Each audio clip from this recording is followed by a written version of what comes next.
Broadcasting live from Youngville, North Carolina and Ontario, Canada, this is Got Mead Live, a weekly show where Vicky Rowe and AJ Airments bring you the mead news, meadery info, and mead-making discussions from all over, talking with mead makers, mead owners, industry mavens, and influencers.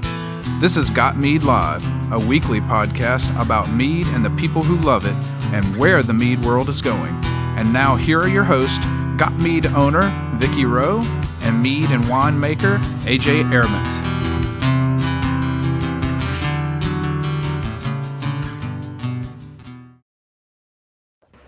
From the den of the puppies of the apocalypse in northern Michigan, the bunny pen in Ottawa, Canada, and the palatial retirement estate in Minnesota, it's Got Me Live. Welcome to the show.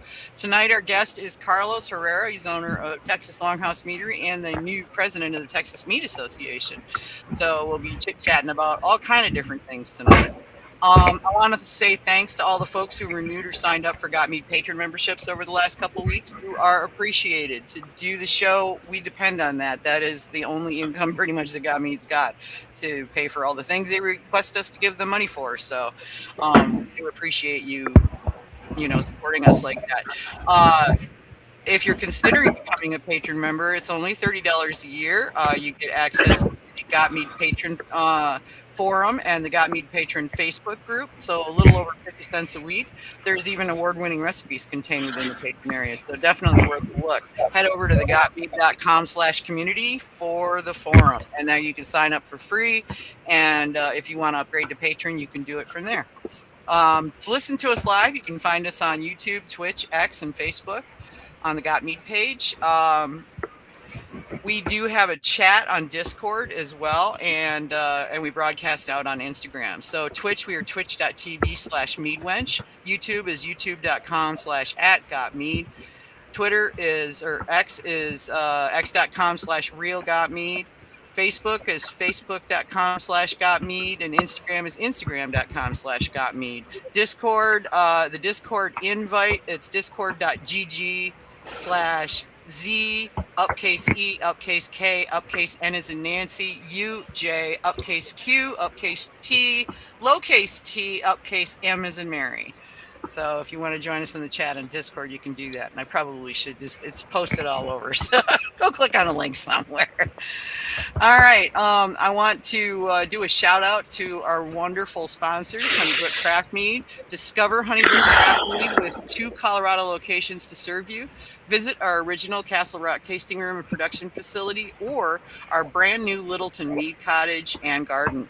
Choose from our 20 taps of wonderful, light, and refreshing craft mead. Find us using your favorite map app or visit us at honeybrook.com. That's HONNI brook.com. So, what are we drinking? And Carlos, I hope you have something to drink.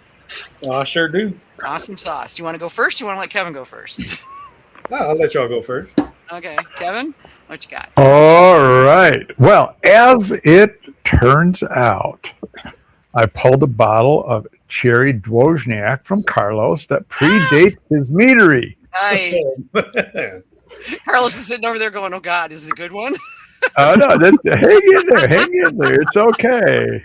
If it wasn't good, I wouldn't be talking about it. Come on. Yeah, the bad ones we don't bring on the show. We just got to get a hold of the makers. Yep, we taste them and put them aside. That's the way it goes. Yep, and that doesn't happen very often, fortunately. No. It doesn't. So this was probably something that he sent up after his trip to take the mead tasting exam at Valkyrie's a few years ago. Okay. And that was a quick stop because then for some reason he had to bolt out of there. Yeah. Were you going down to Kansas City or something? No, it was literally I literally just flew up there just to take the exam. Okay. I was there for was it 16 hours? Yeah. From the time I landed to the time I took off. Yeah. Yeah, it wasn't long. Yeah. So anyway, I think you sent this up after that. I don't remember exactly when I got it. I didn't date it, but at least I put your name on it because so many people send stuff to us, and all it tells us is what it is. Sometimes, almost never who it came from. So I was smart enough to put your name on it. This one has nice, rich aromas of toffee and cooked cherries and alcohol with some overtones of toasted oak. Sweetness is medium high with a tawny port character, layered in with cherry, toffee, and oaky woodiness, and a little vanilla in the finish. Alcohol is clearly pleasant and warming, but not hot or fusel, making this a very nice fireside sipper to be enjoyed in moderation. And I don't know if moderation is the name of the game tonight. It's a 375 milliliter bottle, and I'm already halfway through it. So I think I'm going to finish this. Just go ahead and finish it. Yeah, you don't want it to like possibly go bad or something. No, exactly. I'm going to enjoy it. Thank you.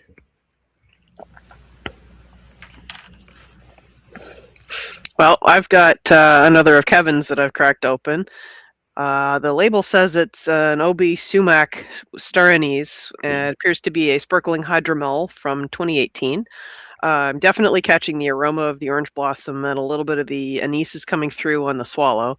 Not exactly sure what the sumac is contributing, as I haven't had that very often. I'm guessing that's where some of the tartness that I'm getting is coming from. It's still pétillant, quite pleasant to drink. Thanks, Kevin. You're welcome. That's an old one. That was like way back at the beginning of my it says batch number 19. Batch number 19. Okay. Oh my gosh. Yeah, that's pretty early. So Still carbonated. Yeah, good. Sumac is lemony. Yes, it is. Yeah, I'm not really. If you're getting that tartness, that's probably where it's coming from. Yeah, I'm getting tartness. I'm not really getting anything that's particularly citrusy.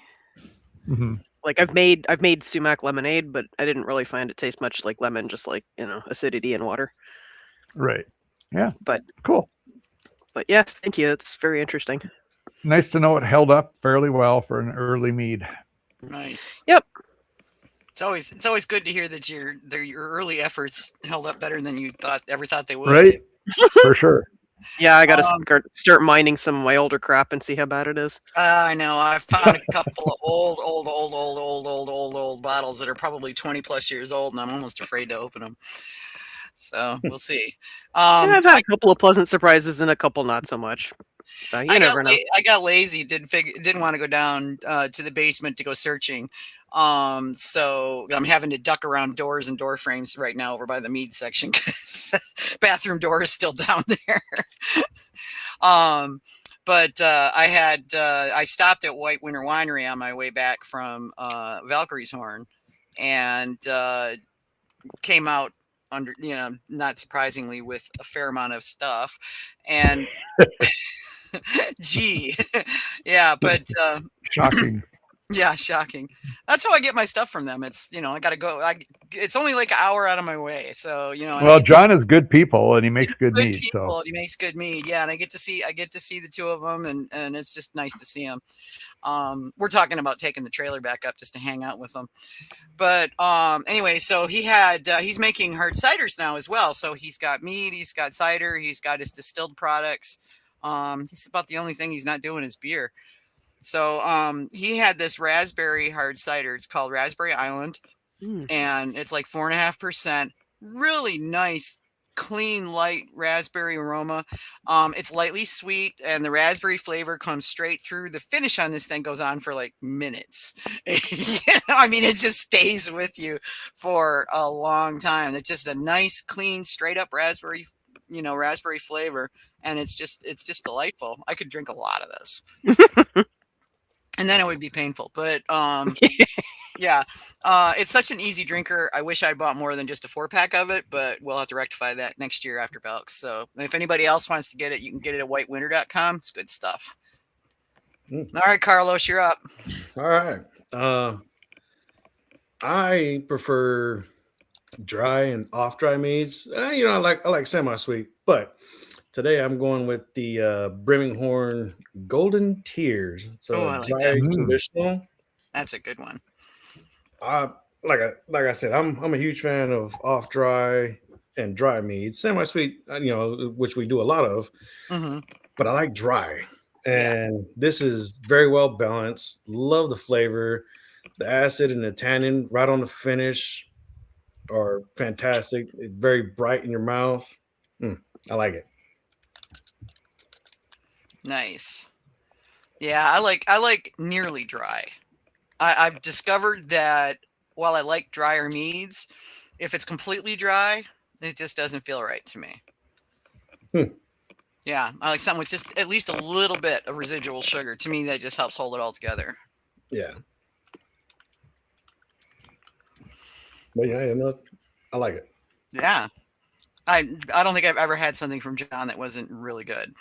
So There was he's one that I need to get back on there and see if it's back on there, but they had a barrel aged one, Woden or something like that. uh-huh. I absolutely love that one. That one was probably my favorite of all time. He's been doing this series of traditionals aged in various types of oak for various amounts of times, and I'm still in his club, so I get bottles every quarter, and there's a bottle in every single one. So he just rolls this out 4 times a year. He rolls out another batch of this, and it's a particular honey varietal, and it's traditional, semi-sweet traditional, and it's been aged 6 months in oak. So he's got quite the thing going there. Oh yeah. But yeah, it's really nice. I like his stuff a lot. I like your stuff a lot too. I just don't have as much of it. I don't either. Yeah. Well, that's a good thing if you're selling everything you can make. I would say terrific. Yeah, we the last 2 weeks, especially because we went up to a Celtic festival about an hour north of us, and since then, a lot of our customer base is all word of mouth. Like we don't do a whole like I do some on social media. We post when we're doing events or something like that. But really, a lot of the people that come into the meadery are all from word of mouth. And so after the Celtic Festival, those last 2 weeks, we've gone through more mead in the last 2 weeks than we normally do in a month. Wow, that's awesome. So go ahead. What does that do to your mead making schedule? Because I think your batch sizes are still reasonably small, right? Yeah, for the most part, we were producing about 50. Like we would do like big traditional bases, and then pull out what we needed, and then add our cherry juice, vanilla, and this and that to get to our flavors. Because it was just easier making a 300-gallon batch and then splitting it out 4 ways. Yeah. But now it's getting to the point which we're starting. The honey should be here by April 22nd. So basically, for the next 6 weeks, almost every flavor we have is now going to be a full size batch. So instead of doing 75 to 100 gallons at a time, each batch is going to be 250 gallons to kind of cover us for like 6 months. Okay, so you have like a 7-barrel fermenter setup then. Oh yeah. We have 2 8-barrel brights, and then 1,100 liters, which I believe is just under 8 or 9 barrels. And then Okay. Well, and so you've got the Celtic Festival in the spring, and then the Texas Mead Fest is in the fall, right? Well, the Celtic Fest was what, 2 weeks ago? 2 weeks ago, yeah. Yeah, well, I guess it's sort of almost spring. Well, it's spring for y'all. It isn't. Here, winter is hanging on. Fucking snowed today. Yeah, it snowed here yesterday, and it was like, seriously? Yeah. No, today we were in the mid 70s, but last week, we hit the high 80s, low 90s. So I heard it got over 100 in Arizona. I'll take snow. Yeah, same. It's like Tracy was telling me about that, and I was like, "It's what? 100 and how many? It's March at the time." So well, that's nice. 70, boy. That's very doable. Enjoy that. For I'm sure what will be a brief time before it goes up. Or it goes nuclear. Yeah, before you can start frying eggs on the sidewalk again. So yeah, we're getting ready to get all our tanks going. So basically, for the next 6 to 8 weeks, we have 4, 5, 6, 7. We have 7 tanks, and basically 6 tanks will be full Okay. at all time for the And next. is the seventh is the bright tank or the rackover tank or? Yeah, we always try to keep one tank empty. So whenever Uh-huh. something finishes fermenting, we can move it into our main holding tank, and Mm-hmm. then we can clean the tank that it just came out of, Right. and then that becomes the new holding tank. And so we just play Yeah. hopscotch with our tank. Yeah. Mhm. Jenga. It's meadery Jenga. Sugar in the fishbowl. Yeah. Like those little games with one piece missing and you have to The slide slidey puzzles. make the pictures. Yeah, the slidey puzzles. I don't know what they actually called, but that's What is your typical turnaround if you're going to have 6 going? What's that going to do for you? Well, like for the most part, those ones that there's 4 of them that we're gonna have going. That my turnaround time on those, as long as everything falls in line and we don't have any issues, we can usually have those out in about 6 to 8 weeks. mm-hmm. And those Okay. are our sessions, 6% carbonated, our peach and mango, our hop lemon. We're bringing in a couple more for the summer to kind of see what flavors we want to try to bring back or get rid of. Some people are open arms because I told them one of our flavors won't be back for a while, and people are rather upset about it. But I have another one coming down the line that's similar to it, but is more of a spring profile than a winter profile. So hopefully it'll Yeah. make up for it. Okay. And you picked up a canning line somewhere along the way, right? No, we didn't get a canning line originally because we had one of those tap cool single canners. That's what we started with. Uh-huh. Counter pressure, and it took you 4 hours to do 50 cans, and Mm. Right. that's what got us through. That's what got us started. Now we're running a dual head counter pressure filler, and we run through about 300 cans an hour now. Okay, and you're actually doing that canning, not bottling. Well, we do both. If it's carbonated, unless it's our like higher specialty meads for like the summer, we have like a pina colada, a Ooh. mojito, a Moscow Mule. Okay, I want those. Well, we're also lake people, so like stuff like that, we want to take to the lake with us. So we put them in cans Put because 'em in we're cans. Yeah. like, if we move the trees out the way, the lake is right there. Nice. So it's nice. But so we get a lot of people in for the lake, and so like those flavors we put in cans, even though they're not carbonated, except for the I guess Moscow Mule and the mojito are, but Okay. our pina colada isn't. So we just CO2 purge all the cans, fill them. We fill them up just a little bit because when they were a little bit over the top, so that way when they get pressed, there's minimal headspace and everything in there. Okay. Mhm. But everything else, if it's not carbonated, we put in the cans. I mean bottles. Okay, yeah. That makes sense. Okay. But yeah, I like the lake people. The lake people approach makes sense to me. Hmm. Yeah. My wife's already told me I got to take at least 1 weekend off a month this year to get on the lake, because last year For we only lake went time. twice. Yeah. Yeah. Well, and you've got a little one, so you got to be able to go to the lake. Yeah. Oh yeah, the little. Don't get me wrong, I love the little one. She's great. She has her own job shirt and says manager on it. She comes in. Uh-huh. And everybody knows she runs that place. Oh, that's interesting. Yeah. How old Yeah, is no. she? She just turned 3. Oh And goodness. then my oldest one will be 20 in a couple weeks. Dang, boy. you spread them out there a ways. So, yeah, it's been fun. Yeah. So what happens when he hits 21? Hopefully he's got a better job. Oh. Okay. What, you're not making him a 21 mead? No. He's got that, but he's got his own ambitions that he wants to chase down. So Okay. All right. Good deal. So we're leaving it up to the 3-year-old to be able to step in and take over for you when she grows up. Lots of time to train her. she's already in the back yelling, "Can I help Daddy? I help Daddy." Aw. So, like we'll let her, if we're putting fruit out or whatever, trying to thaw it out, she'll bring the bags over and we'll just dump it in the bucket, and she just has a grand old time. That's Yeah. wonderful. It's so nice that you get to spend that time, Yeah. This will be the first child I actually see grow up. Oh, were you deployed Right. during Yeah. the? Ah, okay. Yeah, all the other 6 kids, I was in and out, traveling, working overseas, Yeah.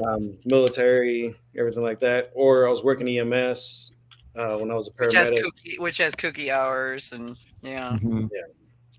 So this one I actually get to see grow up, That's nice. do everything for her, and it's nice to finally settle down.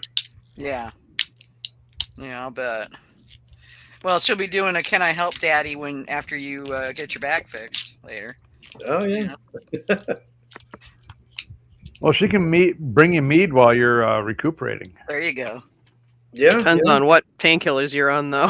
Well, Yeah. yeah, there's that. Although they do tend to enhance the effects of. I was going to say they painkillers, do. Yeah, you just got to moderate so that you don't stop. Yeah, you just in got to your be sleep or careful. You know, watch your kidneys and liver. Yeah. Well, I got to taste the mead while I'm down because Right. I Yeah. had Gotta a make sure it's production right. assistant, and so she's taking over once I go down for my surgery, and so She's going to learn a lot. yeah. Well, she's already learning a lot. She's Yeah. a very good assistant. She learns very quick, and she's always like, "All right, move. Let me do it. Let me do it. Let me do it." Nice. Yeah, but she's going to be in the crucible though when you're laid up, because it's not like you'll be able to stand behind her and go, "No, don't do that. Do this." Well, like we've been every once in a while, like I'll take a day, like last week, I went and saw some friends that I haven't seen in a while. So I told her, I was like, "Hey, tomorrow you're on your own. This is what needs to get done. Figure it out. You've been here long enough." And she actually got a lot of stuff done. So Nice. Very cool. It's always nice to have somebody that works well with you and and learns things easily that is working with you. That's a good thing. Oh yeah. Very cool. So it sounds like the Celtic Festival was a pretty big success then. Cleaning it out.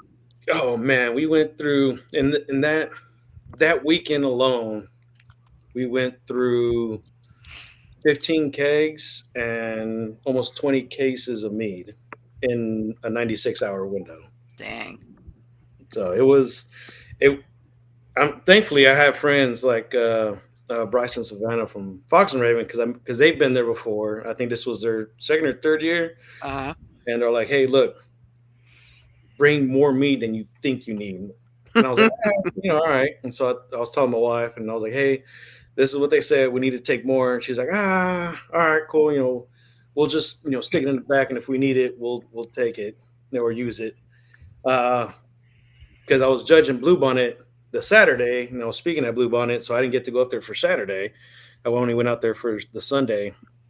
She messaged me halfway through Saturday going, "We're out of open lift," which is our traditional or 6% carbonated traditional. And she's like, "Yeah, we're out. We have none." I was like, "Well, haven't you at the meadery?" And she's like, "No, we brought it all." So Oh God. I have 0 traditional. We just kicked our last keg of mango, so we're 2 weeks out on mango. Oh wow. We're a week out on our traditional, and it's just like I have 0 Great problem to cans. have. Yeah, I have 0 cans, 0 kegs, and everything's sitting in the tank right now. I'm like, come on.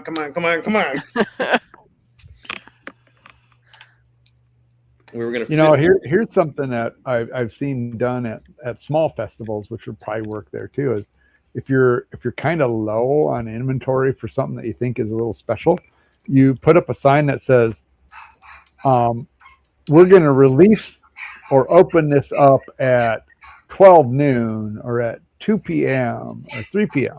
Right?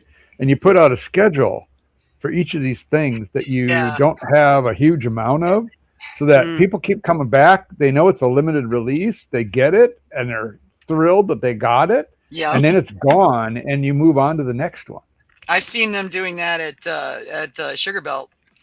Ooh, I like that. And it works great, boy. When they're It's a pretty good idea, Yeah. It's like if you only got a certain amount, it's a great way to market that in a way that is very attractive to the customer base. It makes them feel special that they got a little sample of this thing that's in limited quantity, you know? Well, and it's like a competition for them too. They're like, Yeah, "Did you get kinda. some? I got some," and then people are like, "Oh no, I didn't get there until Ken Oh, Tram." but I'm going to go for the next release. You're I'm going to right, be there yeah. for that one. Ken Yeah. Tram did that with his, and he had some of his less available stuff, the pricier stuff, and they had the schedule posted, and when the time rolled around for those to come out, the line was ridiculous.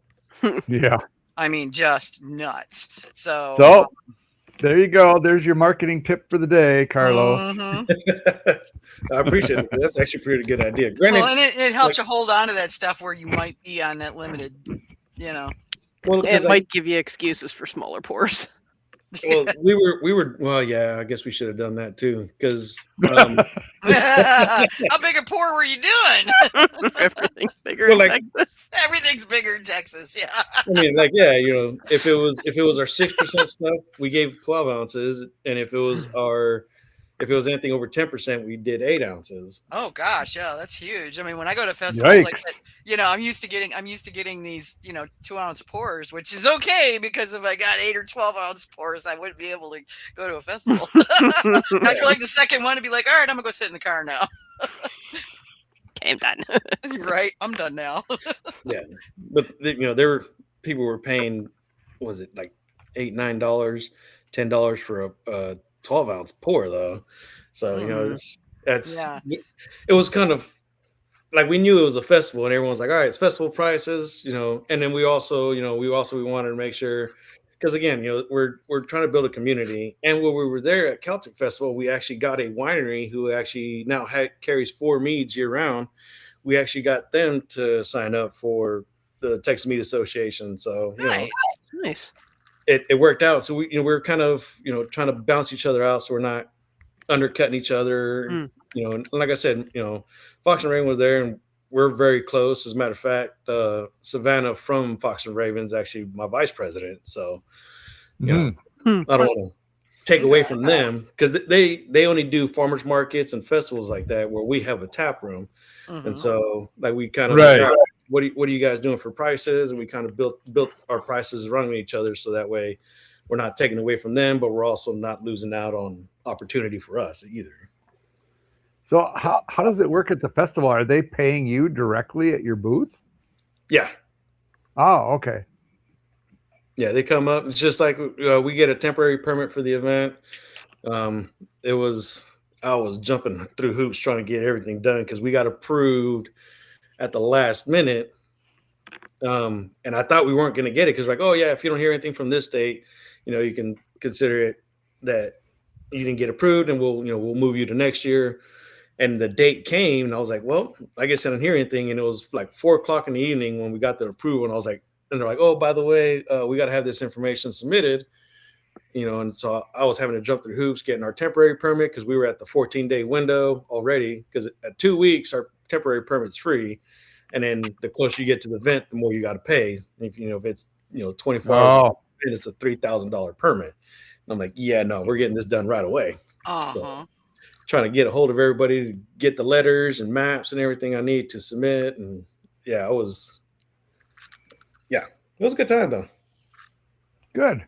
And it sounds like it made you some money, so that's awesome. And we hear occasionally from a lot of these small meaderies that do festivals and things like that those are really the big money makers for them, which is really cool. Oh yeah.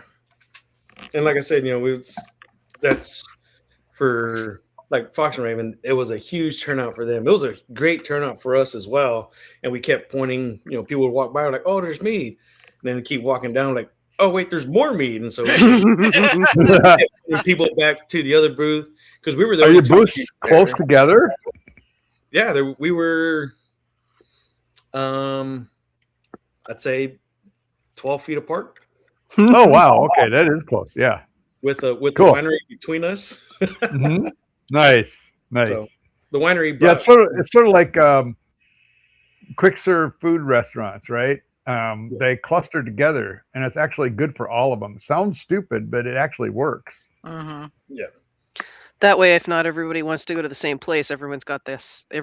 They got options, but they're all located in the same area, so it really works. I mean, Yeah. yeah. I've poured mead That's at great. beer fests before, and that's always an interesting endeavor. Mm-hmm. Oh, yeah. Rampaging crowds of people who probably should have stopped drinking a couple of hours ago. Yeah. Well, that was going to be my next question, actually, because if they're paying you directly for pours, are you getting a lot of people by the end of the day that are really, really sloshed, or what? How does that work? Surprisingly, no. Like they were also serving beer there as well, but the beer Uh-huh. tent was at their pub, what they called it their pub, which was further down by the stage. Um, and we were up in the back, almost like in the lawn area. Oh, And okay. yeah, but it was nice because up there was the wind, except for the sun got brutal.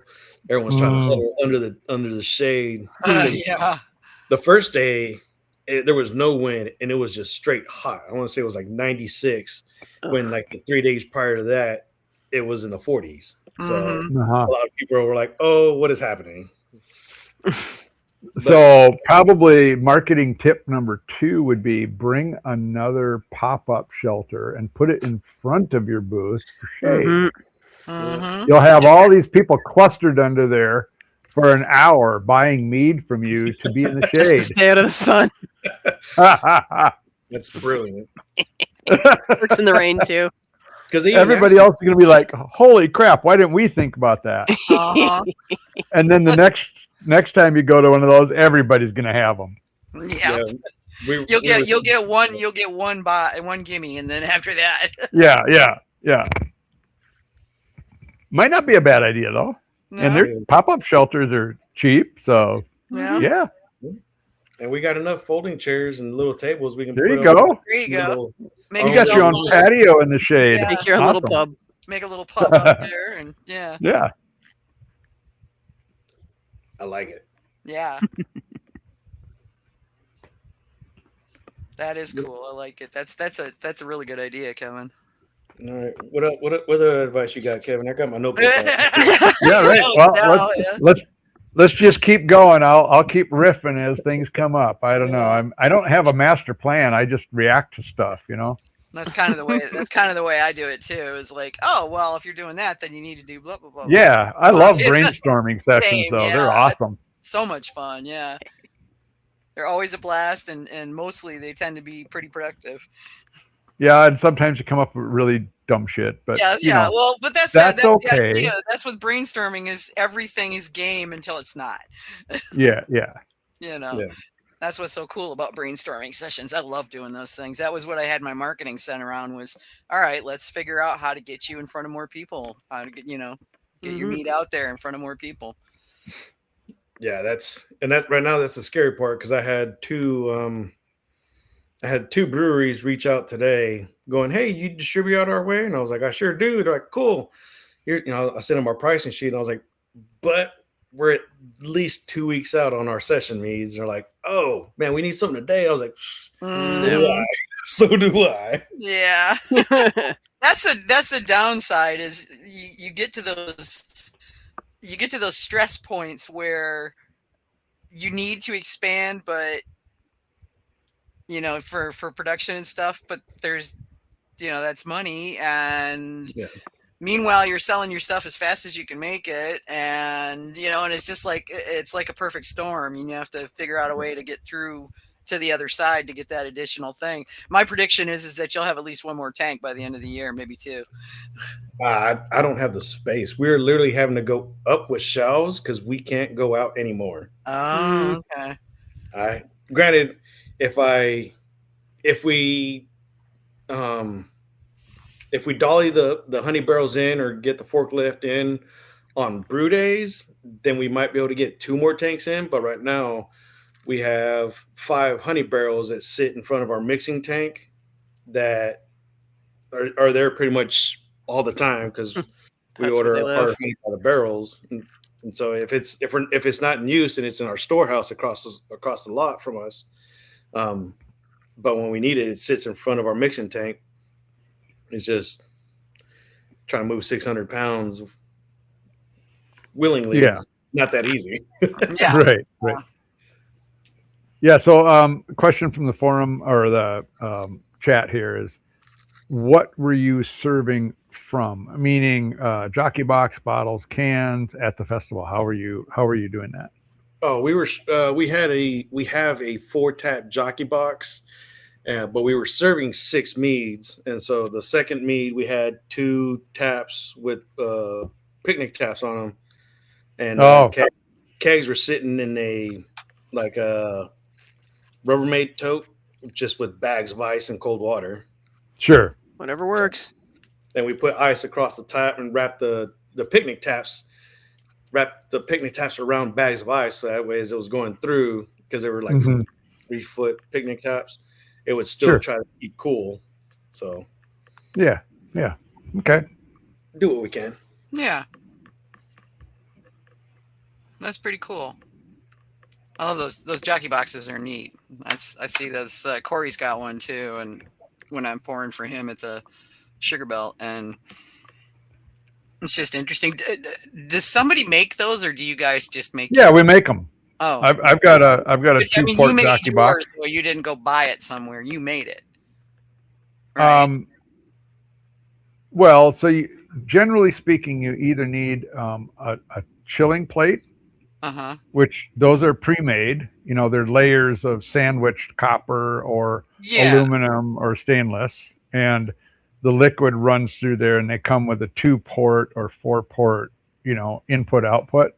Okay, so Or then you just drill that into a cooler or whatever you're going to put. yeah, you just throw it in a cooler, put ice on top of it, and you're all good to go. Okay. That's cool. And then the other method is to use small coils, usually stainless steel, and you can, however many you can fit inside of a cooler. Typically, Like 4 is about the limit.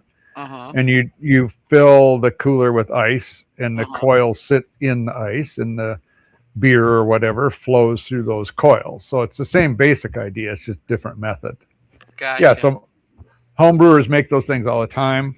I've got a 2-port, which is a smaller one. The club has a 4-port, and I've never seen one bigger than a 4, but I'm sure they make them. They had a 6 at Domrus.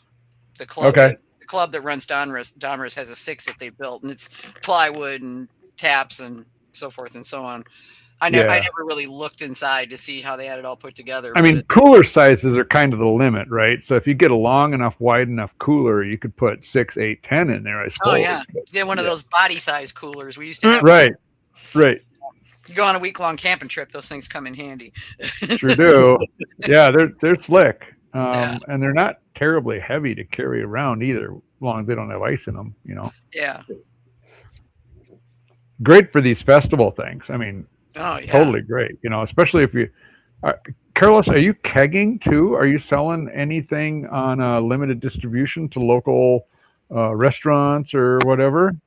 Yeah, we're in a tap room in a little city east of us, Fate. They were our first tap room outside of ours that took us on, gave us our first shot. And at first he was alternating between mead and cider, and now it's I'm getting a call or a text from him regularly, like I need another keg, And then usually we have a couple people when he doesn't have our mead on tap, people will come out to the meadery and they'll try the other meads, like, oh hey, can you tell Beer Me to get this keg? I'm like, well, you got to go there and tell him. Don't tell me. Tell them, yeah. All right, yeah, no problem. Yeah. Oh, good, yeah, because I mean, kegs are a great way to, especially like for festivals too. It's a great way to bring stuff to a festival. Oh yeah.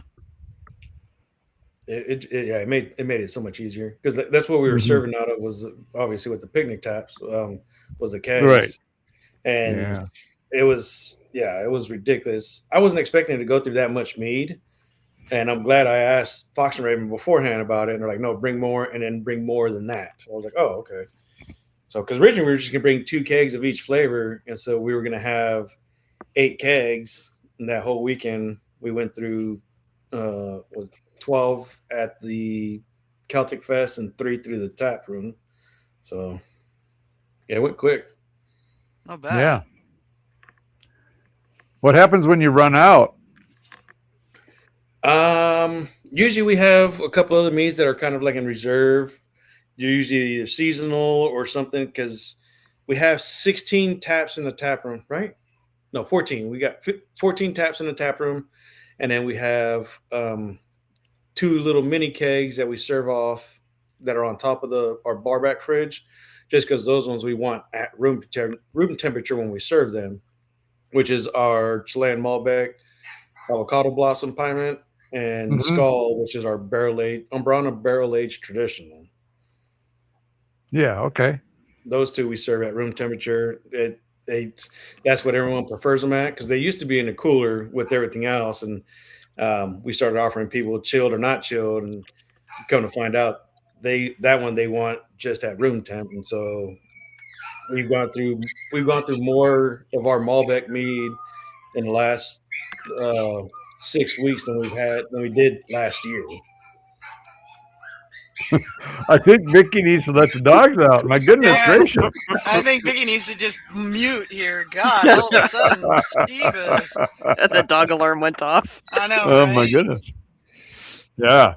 So, Carlos, I'm assuming you're pretty happy with how things turned out for Fox and Raven at Valkyrie's Horn.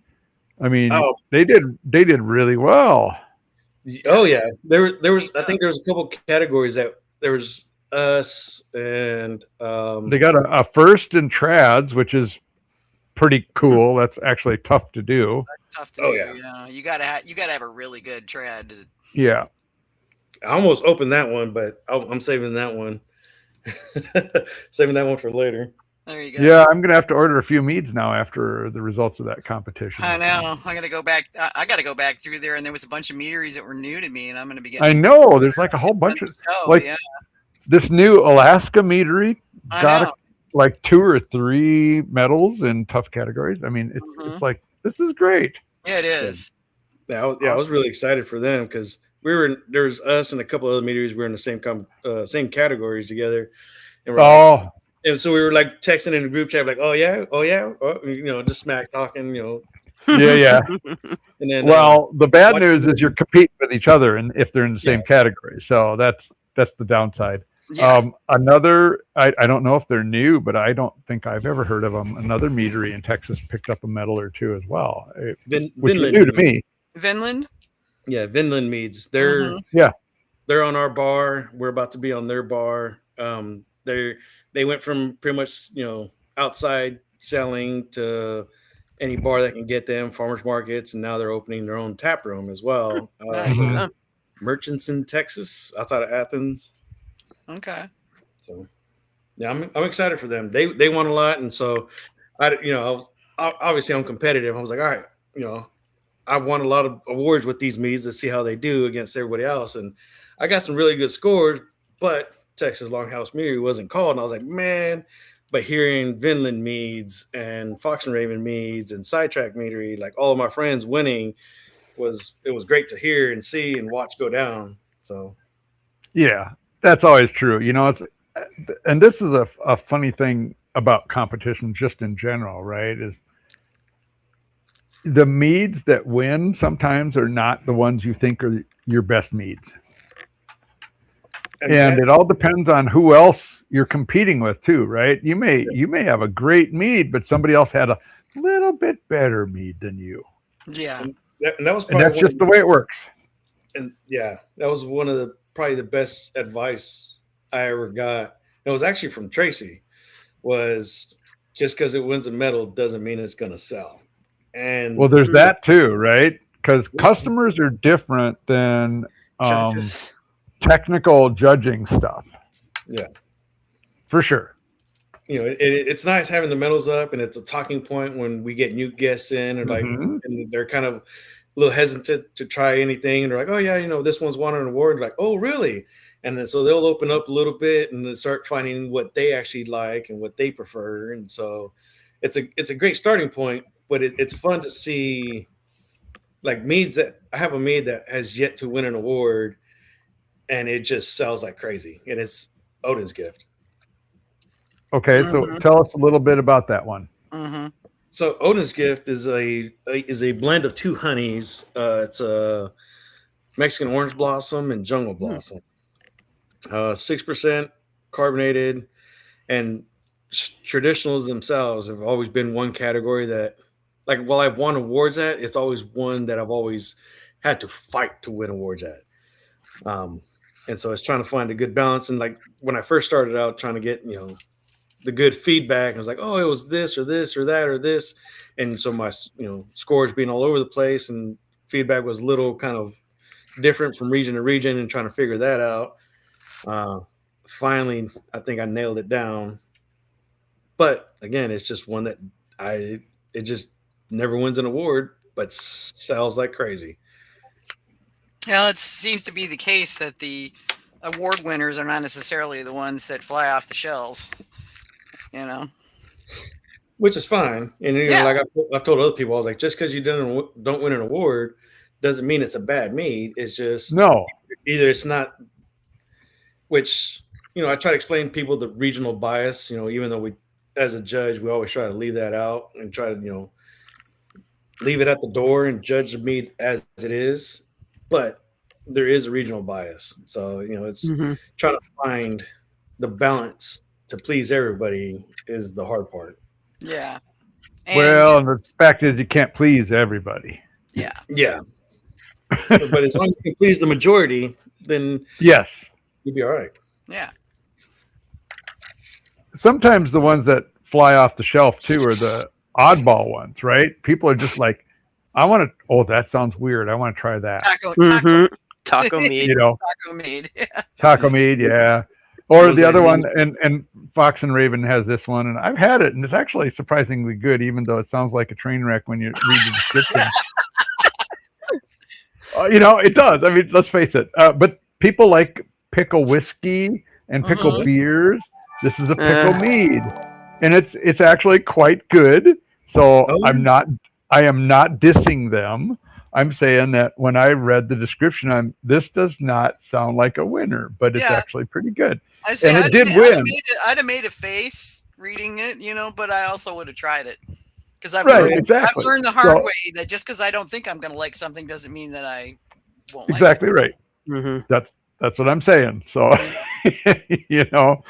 oh boy. And, they win medals with this thing consistently, which I think says something, Yeah, whatever they did to get that profile, the way they nailed it is, it's really. If you like pickles, you have to try it. Maybe they made it in a pickle juice bucket, like that guy was talking about on Mead the other day. He's like, I know, what do I have to do to get the pickle taste out? And everybody's going, you don't. Well, think about it this way. If you're wanting to do like a Bloody Mary kind of thing, you could, this would be a good fit. Oh, yeah. Yeah. But, people like stuff like that. And sometimes you just got to have some oddball things because they sell. Yeah. Yeah, absolutely. We got a buttload of questions for you. Oh, wow. Yeah. like a whole lot. And a couple of them are you're making a name for yourself in pie mints. Yeah. So this one's from Nathan. It says, so I hear Chilean Malbec with avocado blossom honey makes a pretty good pie mint. What was the learning curve for you on the evolution and perfecting this mead? The first time I did it, so I wanted to try to do a pie mint, and I had never really drank wine. And so my wife's, but I like reds. That's all I know is I like reds. And so my wife's like, oh, let's try a Syrah. Let's try this. Let's try that. And I was like, it's just not, like, I knew I wanted to do a pie mint, but there's nothing that was just jumping out at me. And she was like, have you had Malbec? I was like, no. And we were on a cruise. And so we went to the wine bar on a cruise ship, and they have wines from everywhere. So had a French Malbec, had a Argentina Malbec, and then had the Chilean Malbec, and I fell in love with it instantly. I was like, "Oh, this is great!" Sipping on it, and I'm that oddball that I can pair honeys that I've used with flavors that I'm trying. And so when I was trying the Malbec, I was like, "Oh, this would be great with avocado blossom."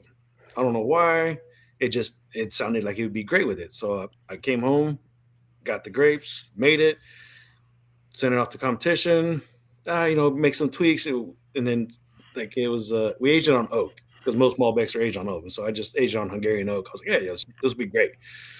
And then, like you were saying earlier, I wanted something with a little bit of perceived sweetness. Mm-hmm. And anytime I use Hungarian oak, I get a perceived sweetness, no matter how dry it is. And so I Mm-hmm. was like, oh, let's try this. And so I tried it with Hungarian oak, and it was better, but it was still missing that oaky profile. Even though it's already tannic heavy, it's fermented on the grape skins, already aged on one oak, and I'm like, all right, it's still missing something. So I actually started playing with the ratios of Hungarian and American oak until I found the balance that I like. And so it's HLM Malbec avocado blossom that's aged on a blend of American and Hungarian oak, Okay. and it will stain stainless steel. Now you got to throw a little Aberana in there and get that gingerbread spice note Oh going. gosh, yeah. Ooh. I've got a little hunk of that I'm going to throw into the 1 gallon batch I have going, just for Yeah. shits Yeah. and giggles. I don't know what other people think it tastes like or smells like, but to me, it's gingerbread spice. Mm-hmm. And vanilla. And then I did that same thing again because I was like, all right, I got a red wine or red piment. Now I need a white piment. Mm-hmm. I've seen them. I've seen other meaderies. Oh, it's our traditional Chardonnay piment. It's our this piment. It's our that piment. And so I was trying to find something different, find something unique. And then I tried a Viognier, and I was like, oh, was it? I think it was like a month or two before that. I had made a tropical blossom traditional. Yeah, because anytime I use a new honey, I always make a traditional with it because I want to see what the base fermented flavor is going to be. Mm-hmm. And so, and the tropical blossom and the Viognier were almost identical in profile, and I was like, oh, this would be great, especially dry. And then so I did that. I wanted a little bit more of a perceived sweetness, so what do? Throw some Hungarian oak into it. Mm-hmm. And yeah, that Sis Vindru and Tears Vindru, the last 6 to 8 weeks have just been moving. So Nice. I got some friends that are also commercial mead makers, and they keep trying to push the best piment in the game. I was like, don't put me out there like that.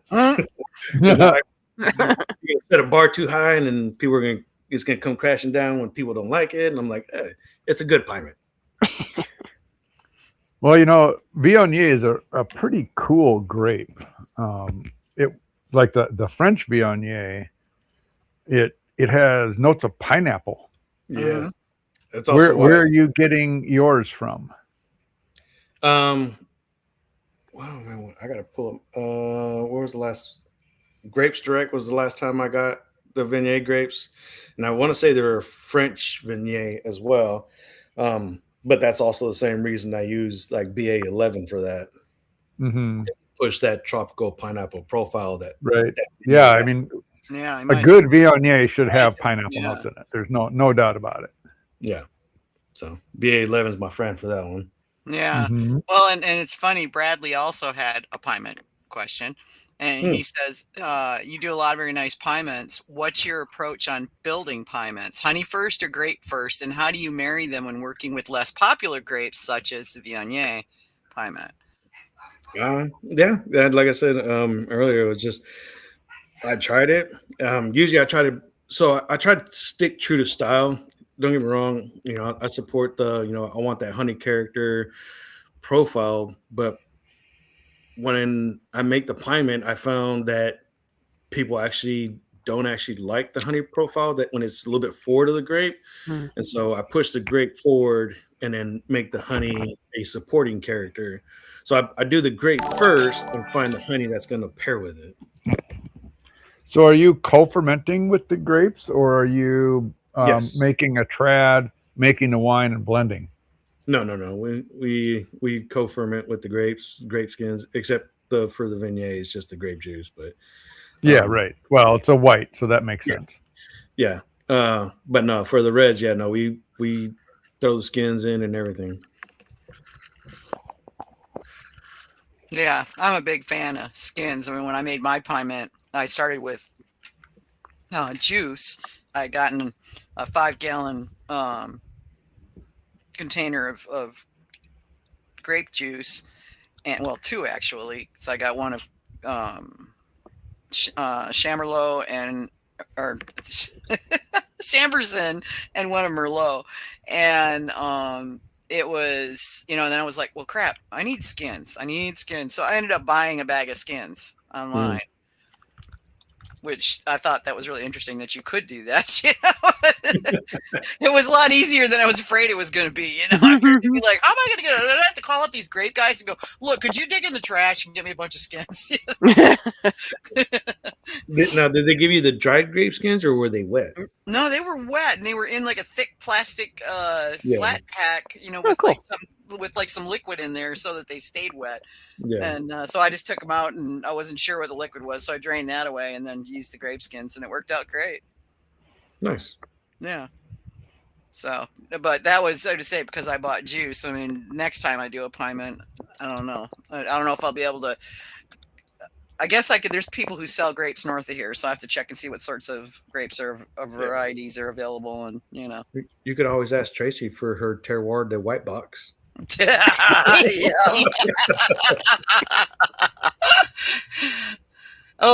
Christian's asking, what yeast did you settle on for Tears?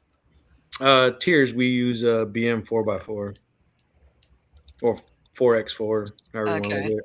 I like BM. That's what I used in mine. I like it. It's good. It's a good yeast for pie mints, in my opinion. But it's super, super oxygen heavy. And so I find, especially with our bigger batches, anytime we use BM 4x4, we have to pump it over the first couple of days to get as much oxygen into it, or it starts to stress itself out. So, as much as I love that one is a lot of work and a lot of cleaning, because especially when you're using the pump, you got to disassemble the whole pump, get it clean, because you're pumping over live yeast. And all right, we got to go filter our dry trad over here real quick. And, oh crap! You got to make sure if one pump's in use, you got to make sure the other one's clean at all times. So it's fun. It is what it is, Yeah. So, yeah, no, that was a good one. I like that. Yeah. I love mints, so. Yeah, I do too. I've found a number of really nice ones, and I've started sort of collecting some. I think I'm down to my last couple bottles of my current favorite, so might have to see if he's made more.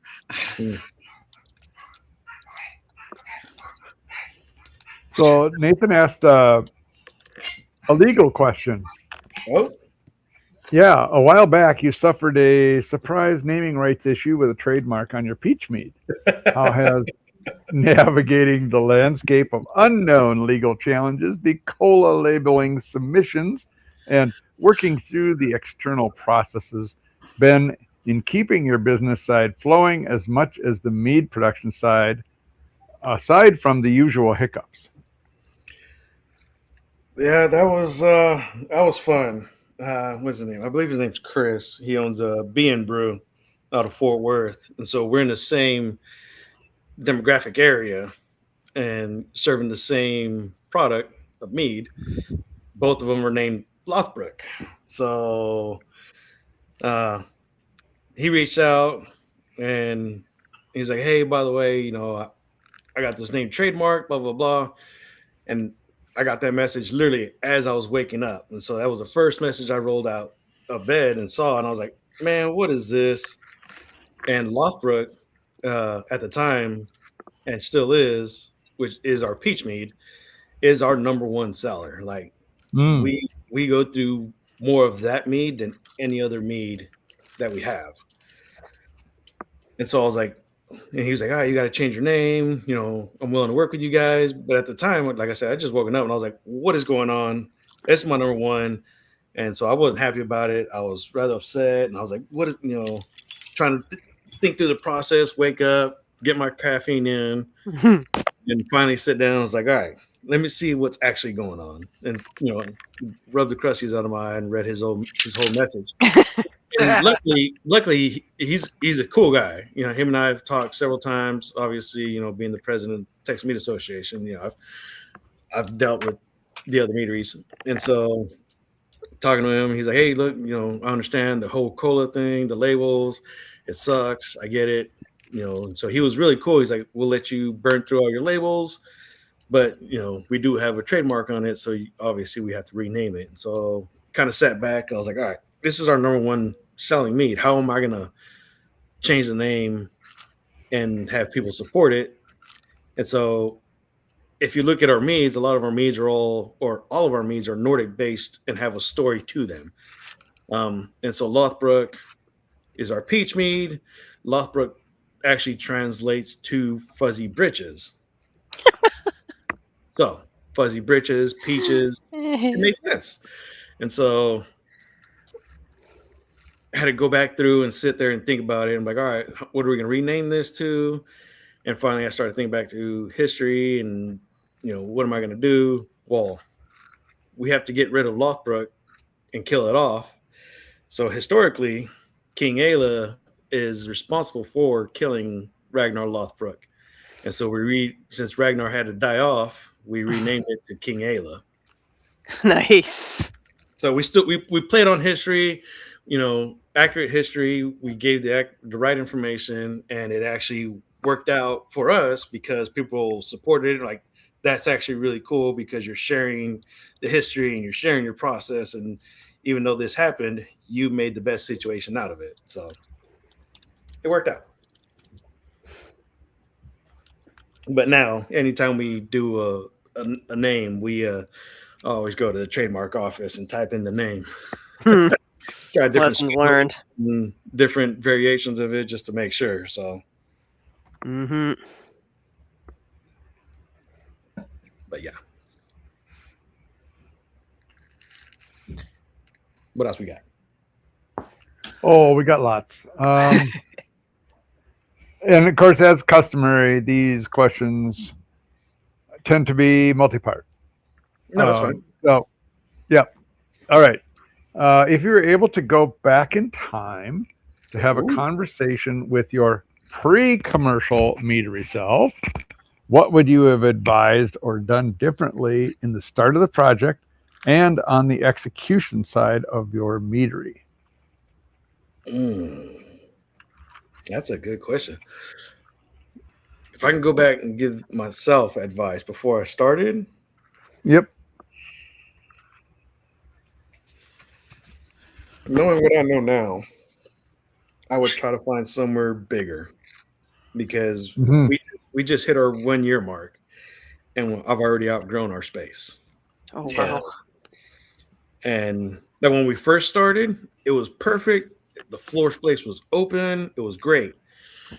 And then people demand more mead and more mead, and more tanks and more tanks. And like I said, we're literally having to get more shelves and reconfigure our outer walls to put all our shelves on because one, like some of the shelves is like now our keg storage. Our kegs, the amount of kegs we started with versus what we have now is probably 3 times what we started with. And I still don't have enough. That's a great problem. It is. But now I have nowhere to put them. Right. So I mean, yeah. Shelves is going up. So that's what, Sure. Start with That's something we hear often from people when they start out, yeah. But I was told start with it's bigger. also financing, right? I mean, when you get your space, it's like, well, this is also what I can afford. Yeah. True. Yeah.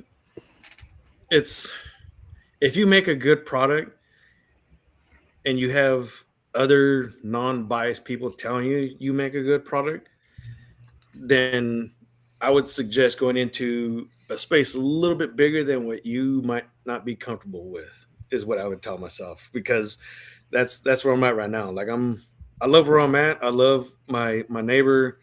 The farmers market, we play off of each other a lot with events, and now they're getting their kitchen back up and running, so they're gonna be able to start providing food for the meadery and stuff like that. And so I love where I'm at, but at the same time, there's days where there's people waiting out the door because we don't have seats. So Mm. Well, honestly, what a nice problem to have, because not everybody's able to say that. Yeah. But again, our tap room's we can only sit 35 people at a time. So it's not like our tap room's big, not like you're going to a brewery and you can sit almost 100 people. So Right, but if you got 35 people waiting out the door, I mean, that's pretty awesome, man. yeah. Mhm. So there's also some days where we only have one person that comes in. So Well, yeah. when those days come around, I'm like, oh, thankfully we're here, not somewhere bigger. Yeah. Yeah. But at the same time, Right. if it's somewhere bigger and somewhere with more foot traffic, then I know the business would be there. And then we wouldn't have days with just one person in the tap room. So it's trying to find that balance of what you're comfortable, but also pushing your limits a little bit. Yeah. Mhm. We've got a building in Manistee, which is the closest town of any size. The town I'm closest to is only 600 people. Doesn't even have a stoplight. But Manistee's like 8,000 people, 10,000 people, something like that. But there was a really nice little brewery that had opened up, and they took over one of the old Victorian era buildings. So it's like a 3-story tall building, and it's takes up, I don't know, probably a quarter city block. It's good size. And sadly, they didn't make it. They've been there for, I don't know, 6-8 years now, and they just this year they ended up shuttering their doors. I don't know why, they just did. And they had a full kitchen, and so they had a full menu, plus they had, at any given time 10-12 beers on tap, and stuff like that. And it was great. And I'm thinking, it'd be really awesome if a meadery were to buy that building. It's already ready to go, it has everything in it. So, but yeah, I'm not holding my breath or anything. We're not exactly overrun with meaderies in West Michigan. So Perfect place to jump in, though. I'm telling you, and the downside of being over here, though, is that we're very seasonal. I mean, we get overrun in the summer when the fudgies come out from downstate. We're covered up in vacationers, but like all summer long. But in the winter, things slow down considerably. So I don't know if that was a factor. It probably was a factor, and for them, that maybe they couldn't handle the swings over multiple years. I really wish I could figure out what that bringing noise on my computer was. I have looked everywhere and shut down every notification I could find. It's somebody sending you money. Yeah, boy, wouldn't that be great? I wish they would. That noise comes from Twitch. Is that Twitch? I haven't even got Twitch open. It's because maybe you have a Twitch bot sending you something. While you hunt for that, Christian in the chat is asking, for the peach mead, do you use whole fruit, juice, or a combination? And do you do anything else to get a brilliant peach flavor? I find most peach meads I've tried kind of fall flat. So this is one of our few meads where, again, because it's our year-round mead, we don't have the ability to get peaches year-round here. So it's one of our few meads that we use like flavorings for. Mm-hmm. And like I know a lot of people are like, yeah, or up against it. But you'd be surprised how if you know how to balance the mead or know how to work with ingredients, you can actually use compounds and purees and stuff like that. Because we use amaretti for our peach. Okay. And just because, again, we go through that so much, but we use a blend of 2 of their peach flavors, and it's. I hate being that guy. It's kind of like, oh, it's our secret, but that's what kind of makes our peach is because we blend 2 different peach profiles together. Yeah, gives a better dimension. Yeah, and so it's a white peach and their natural peach that we use. But yeah, and then balancing it out with the sweetness, and then if we need to do a final acid adjustment on it, just to make sure it's bright, fresh, crisp in your mouth when you're drinking it. But yeah, we go through about is it 150 gallons every 90 days? Mm-hmm. So trying to keep up with that much peach every 90 days is not easy. No, it wouldn't be. But for the most All part, right. like I said, that's one of the meads that we use other flavorings for. Everything else we use whole fruits and spices and stuff like that we can sit on and age for a while. It's just that peach we can't sit on it. We can't. It cranks out so fast. Also, a good problem to have. Yeah. And is that you got a whole bunch of problems, but they're all sort of, like good problems. Well, he's not telling us about all the bad problems. Well, that's true. Yeah. And that's okay. That's Yeah, okay. You don't have to, show us all the sausage making, as they say. Right. Yeah, trying to pump that exploded is fun. Yep. Another question from Nathan. Some key purchases like the can filler and other tanks have helped with time and efficiencies. Are there any future upgrades or useful additions you are eyeing in your equipment wish list at the moment? I actually bought something on my wish list, which is a smaller bright tank for our test batches, because trying to carbonate 60 gallons in a 200 gallon 250 gallon. Whoa. What the heck? Sorry. Oh, sorry. I'm looking for Twitch on my tab, so the stupid thing will keep. Okay, all right. And I opened a tab, and it just started playing one of the episodes. Like, ah! Well, as long as it's not resetting, it's okay. It is totally not resetting. This is No, I got a smaller bright tank because I have a 8-barrel bright tank. But trying to carbonate our test batch in there of 60 gallons is we're going through a lot of CO2. So we got a smaller bright tank for our test batches. Our first one going into it is a tart cherry hibiscus limeade mead. Ooh, I like the sound of that. Yeah. So we've been testing it out with some of our patrons, and they're like, "Oh, this is gonna be great." We've been chilling it and whatnot. We just haven't given it to anybody carbonated yet. My mother-in-law's had it, and it's her absolute favorite one. So it's actually gonna be called Sviermor, which is it's either Swedish or Norwegian for mother-in-law. So if it's Swedish, it would be far more. Yeah. Or more. Far more. Okay. But people are going to read the S as Sviermor. So yeah. Mm-hmm. Just it's we try to educate people. I'm like, a lot of these names are based off of Old Norse or Swedish or Danish or Norwegian or Icelandic, and so we'll try to give them the proper enunciation of it. But like Jotnar, sounds like it has a Y, but it starts with a J, so people can come in like, hey, let me get that Jotnar. You're like, yep, okay. No worries, here you go. Enjoy the Jotnar. So, but it's and then my next wish list is a bigger / automated canning line. I've been eyeing one. It's basically a tabletop canning line. Can be operated by a single person, but it does several hundred cans an hour by yourself. Versus like the system we have now, in order to hit 300 cans, you have to have 2 people.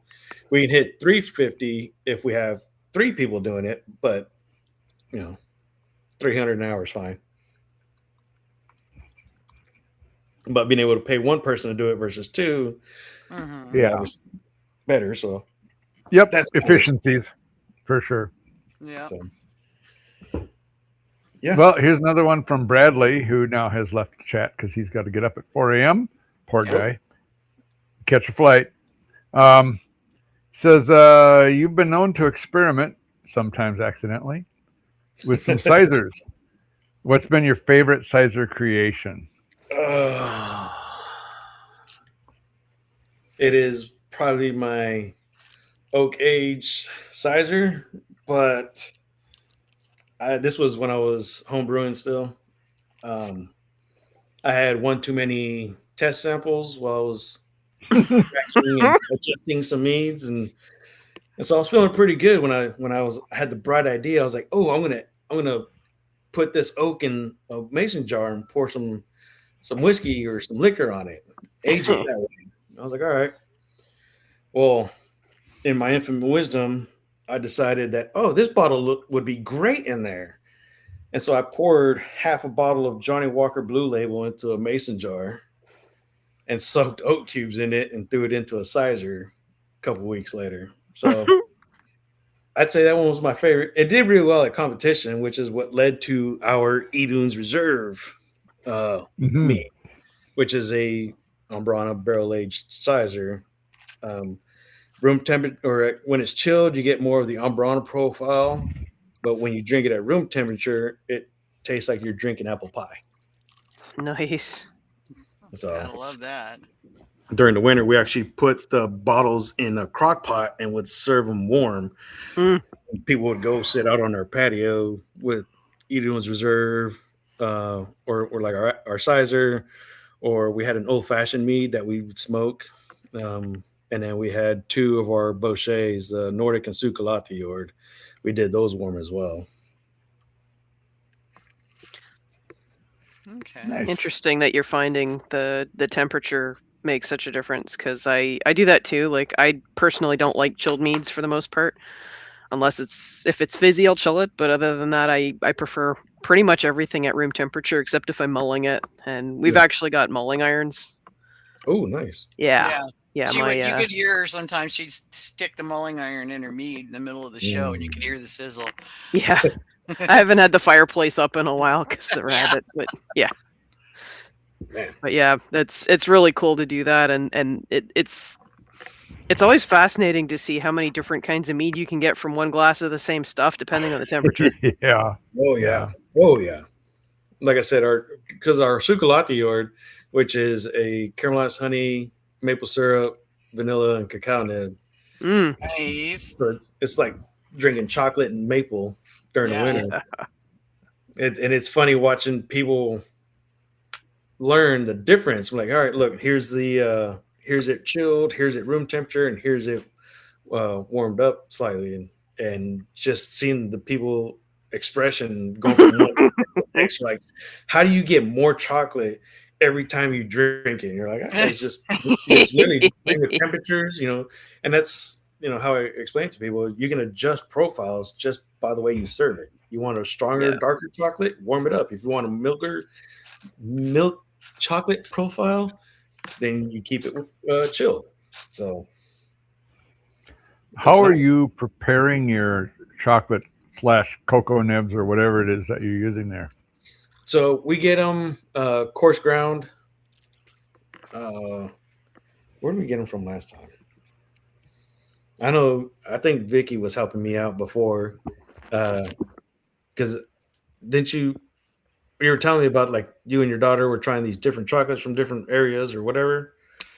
Yeah, I mean they're so different from different areas. I brought home a bunch of stuff from Australia, totally different chocolate than what we get here. And then I'm a big fan of Belgian myself, but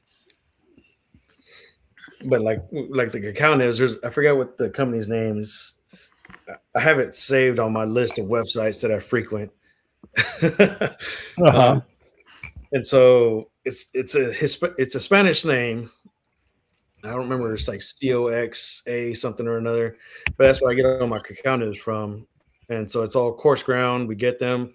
I like to toast mine, so I get them all untoasted, and I toast them over fire in a pan to get the profile.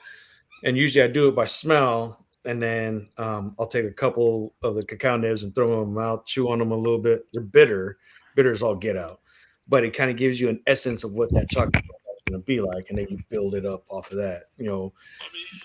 Pick the honey that's going to go with it. All right, which kind of vanilla beans, because trying to learn that as well. Like, I know there's a bunch of different vanilla beans, but trying to pick the right vanilla bean for whatever your end profile is, because if you want to lean more towards the chocolate, then obviously you want to go more of like a Congo or Tanzanian. If you're trying to go more of like a lighter, fresher vanilla, Madagascar, Mexican vanilla, Tahitian's really good. But yeah, it's ridiculous. I can go forever on vanilla, cinnamon, oak. So Okay. Another question here was, how is the Madeira barrel project coming along?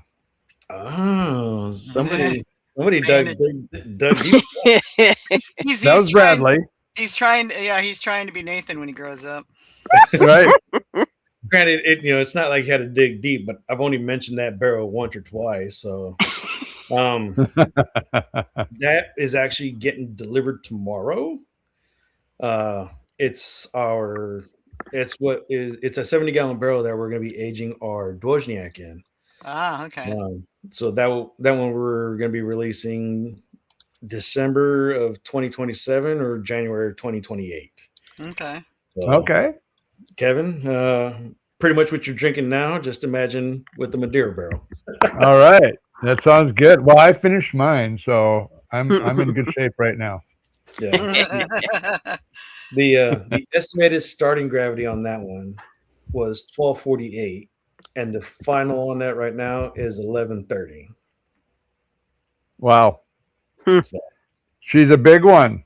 yeah, she's gonna be a little heavy. So, but I use the Texas Wildflower, Mexican Avocado Blossom, and a blended Eastern and Western buckwheat blend. Okay. Cool. So, and then obviously topped it off with, or again, we stick true to styles, and so it's the same recipe I did before, just at a 70-gallon scale versus a 5-gallon scale. Mm-hmm.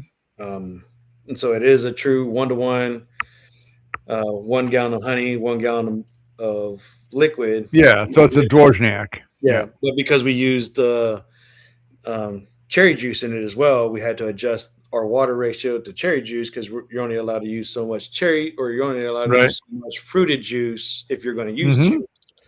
And so had to get all that balanced out and worked out. And man, I'm excited for this one. Yeah, sounds great. Yeah. So for the cherry juice, are you going to use cherry juice for that one? Yeah, we fermented it with the cherry juice. Okay. So what is the varietal of cherry that you plan to use? It was a tart cherry. I just remember tart cherry because that's what I keep. Okay, so Montmorency is probably the most common. Yeah, like I know it's Montmorency, and there's another one. Okay, like Balaton. No, I want to say it starts with a C. A C. At least I think it starts with a C. Okay. I'm trying to think. I've been looking at cherry varietals over the last week or so because I'm buying some cherry trees. Yeah, I've seen one with a C. Either that or I'm thinking of cranberries. I don't know. We've ordered so much. Chilan? In the is last. It possibly a Chilan? CHELAN? I don't. That's a sweet cherry. So never mind. Yeah, no, I don't want to lie to you. Like I said, I can't remember the name of it. I know Montmorency was 75% of it, and the other 25 is technically a blend of like 2 other tart cherries, is what they told me. I just don't remember off the top of my head. Okay, well that's fine. But yeah, no, and so that was going into that barrel, and because the way that the buckwheat profile came across, is the whole reason I wanted to lean into that Madeira barrel profile as well. Yeah, I can imagine. Yeah. For a mead with that kind of starting gravity, what are you using for yeast? Something like Uva Firm BRB or Uva Firm 43, something like that, or what? Yeah, we use Uva Firm 43. Okay. Like that one, I want to say we added enough honey that we estimated it based off of the calculators to be at 1.2, and then we added the last bit of the honey once fermentation. What was it? 3 days into fermentation, and everything was going over, and the fermentation was really aggressive. Then we pumped in the last bit of honey and let it ride out. Right. But even at 1.2, that's almost at the level where it's not fermentable. Yeah. Not quite, but close. Yeah, we did a whole 24-hour yeast starter for that one with Uverform 43. And then we just kept adding a little bit. We took acclimated starter. Yeah, acclimated over 24 hours basically. Mm-hmm. And yeah, that was a lot of fun. Because that was my production assistant. That's when she was really getting into the swing of things, and I was like, "I love you. You're a great help, but don't touch this one." This is my baby. Don't do it. Yeah. Yeah, because so like I was explaining to her, basically the amount of honey that we put into that 70 gallons could have made us 900 gallons of our 6% meat. Right. Yeah. Don't mess this up. Yeah. No pressure. And then of course the question after that is going to be: are we going to be able to sell this at a premium that will actually earn us back all the money we spent on this thing? Yeah. That's gonna be the tricky part of finding what people are willing to pay. Right. You got to find that sweet spot, and that's a challenge. That's always a challenge. Premium meads going for between $60 and $200. Yeah. Sweet spot seems to be somewhere under 100. So I don't know how big a bottle you're planning on putting this in, but well, probably a small bottle. I mean, considering how sweet it's going to be. I was going to say, oh crap, what's their name? Superstition does they do their premium meads, and if I remember, at least when I bought them, which was 5 years ago, so it's probably different now, but they were like $90 for 500 mil. Yeah. Yeah, we're looking at like $375. Yeah, so yeah, you could probably sell that for like $60-$65. Yeah, that's kind of what we're thinking. Mm-hmm. You could, I'll bet you could get away with that. I mean, it's a big, bold, special. Well, it's a dessert mead too, so it's a dessert mead. Those market that paired with various kinds of food, etc. That you want to, that would make sense, right? Cheesecake, have the cheese lady come or something, chocolate, double chocolate cake, that kind of stuff. Mm-hmm. Yeah. Make it an event when you release that. Totally. We're planning on. Yeah. Have your get up with your local people who do the best sweets in town, and well, and for that matter, send out a press release. Definitely. Oh yeah, that one's gonna be blasted all over everything. And you could take some sample bottles and go have chats with some of the people, like the best cheesecake person, maybe the best cheese person is another one. Find those people and say, hey, I've got this special mead coming out and you've got some special products and I think they'd pair well. Let's check it out. And if they do, I'd love to have you come over to the place and, and we'll do a public pairing and have all kinds of fun. Oh yeah. Yeah. That actually sounds pretty good. Yeah. Our local, St. Ambrose is local here, and they have a dessert mead that I've bought on several occasions, but they have regular events where there's a place called the Cheese Lady, great name, that she comes down there and does stuff every, I don't know, month or so, and they do pairings, and it goes over like like a house on fire. It's just great. People love it. Oh yeah. Like I learned to make sushi rolls there. Drinking mead and making sushi rolls. Needless to say, my sushi rolls were a little messy. Yeah, they always are the first time. Yeah. It takes practice to get those rolls to stick together. They tasted good though. So your bud Tracy's asking, what's going on with TMA? I don't know what that means. So explain. Association. Yeah. So a lot of people were questioning me when I did it. But I, 1 year in business, and here I am running for president of the Texas Mead Association. But I ran Somebody unopposed, so Yeah. obviously I was picked. Obviously. But no, I have the love for the community. I support almost everybody. I share as much information. I've had people in the meadery. They're like, oh, we're kind of looking for this profile. I'll point them to, run to the other side of the Metroplex. So, drive an hour and a half. But go to B and Yeah. Brew because they're more on the drier side. Oh, you're looking for something sweeter. Not B and Brew, B and Brew. And if you're looking for something sweeter profile, then you got B and Brew. If you're looking for these interesting flavors, Fox and Raven. So people are like, man, you're really pointing people to other meaderies. Well, one, again, I love the craft. I love mead, and one, There's plenty of customers to go around. it's not just that, Yeah. and not to degrade beer, because you can have one beer that tastes good at one brewery and the exact same beer not so good at another one. But our styles between meaderies so different that we're competing with each other, but we're not. So Yeah. it's good. And it's in But no. everybody's best interest that the customer finds something that they like, Mhm. whether they find it at your place or someone else's, right? Yeah, you want them to be into mead, and so that eventually will result in them spreading out. Yeah. So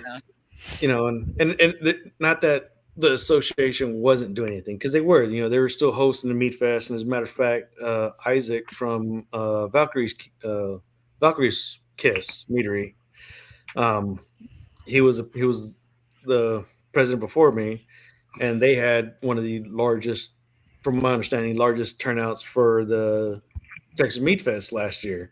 I didn't get to go, so I can't say yay or nay to that. But everybody I talked to was like, "Oh, this is probably the biggest numbers we had." Well, so I was like, "All right, it's my turn. How do I make this better and bigger?" Well, I was rather bummed to see that Texas Mead Cup fell off. So that was my goal for this year, is to bring back Texas Mead Cup, the ceramic goblets and everything.